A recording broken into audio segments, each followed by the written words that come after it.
the end of the 2 years, the king had a great party and feast for all the members of his court to honor properly the winner of the contest among the 3 knights.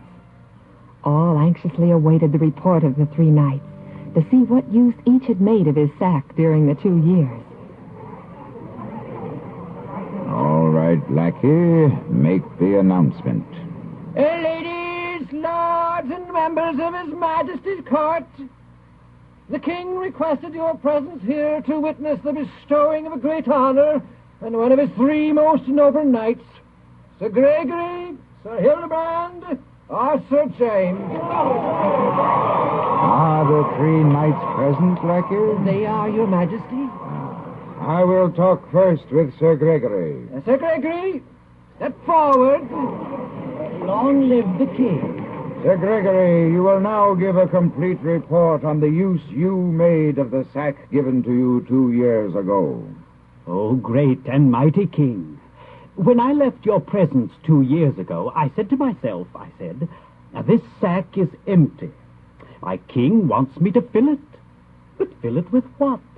Why, riches and treasure, of course. So I mounted my trusted steed and rode away to a far corner of the kingdom. There I found a thick forest with many strongholds and hiding places. So I gathered together a band of brave, adventuresome men. Night after night we rode forth. We robbed many travelers. For 2 years, O king, I led those daring men in robbing and plundering. We got so much wealth that it took a horse and cart to bring it here. And so, O king, I now lay before you much gold, precious stones, wealth. You gave me an empty sack. I bring it back to you full and running over. Well done, Sir Gregory. Thank you, your majesty. Thank you. Lackey, I will talk next with Sir Hildebrand. Sir Hildebrand, step forward. Long live the king. What use did you make of your sack, Sir Hildebrand? Oh, great and mighty king, I knew, as did Sir Gregory, that you gave us empty sacks to be filled. But filled with what? Why, money, treasure, things of value for my king. So I rode away to a distant city, a city by the sea. In that city I found a man of wealth and influence, a merchant. We entered into partnership and sent our fleet of ships sailing into the 7 seas.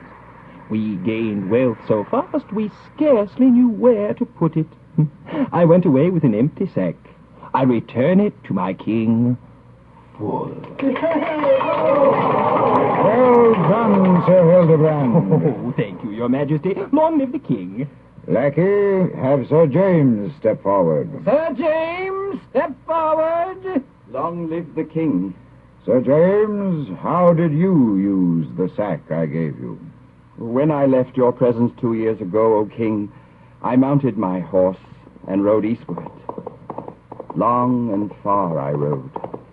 As I rode along, I decided that sacks are made to be filled.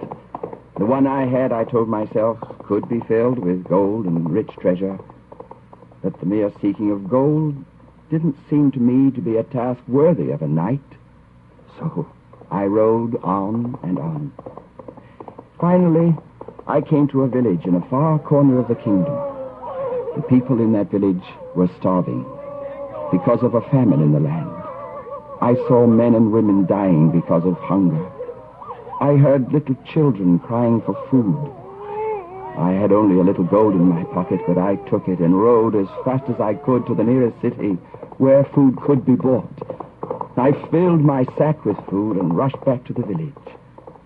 The people there smiled and called God's blessing down on me as they ate that food. Oh, King, it was a marvelous sight. And then I went from place to place and collected money from the rich. And with that money, I rode many times to buy food for those villagers and carried it back to them in my sack. When I finally rode away from that village, My mind turned again to thoughts of filling the sack with gold and riches. But again came the query, is seeking wealth an occupation worthy of a knight? I decided that it wasn't. So, O king, I rode from village to village, place to place, seeking not material gain for myself or my king, but seeking rather to be of some service to mankind. Little was I able to do, but I did the best I could. And the sack, Sir James, where is it? It is old and worn from much use. I have it tied to my saddle. You brought it back empty? Yes, O king, empty. Do you think an empty, worn-out old sack will win the honor I promised 2 years ago? Forgive me, O king, if I appear ungrateful, but I care not for the honor, whatever it may be. These 2 years have taught me helping poor and deserving people is the greatest honor and privilege there is. Is that all you have to say, Sir James? Yes, your majesty. Very well. Sir Gregory? Yes, your majesty. Sir Hildebrand? Yes, your majesty. I am old. I have no son to take my place upon the throne when I am gone. The honor I have for one of you is my crown, my kingdom. One of you will be king in my stead. The 3 empty sacks helped me decide which one of you it shall be.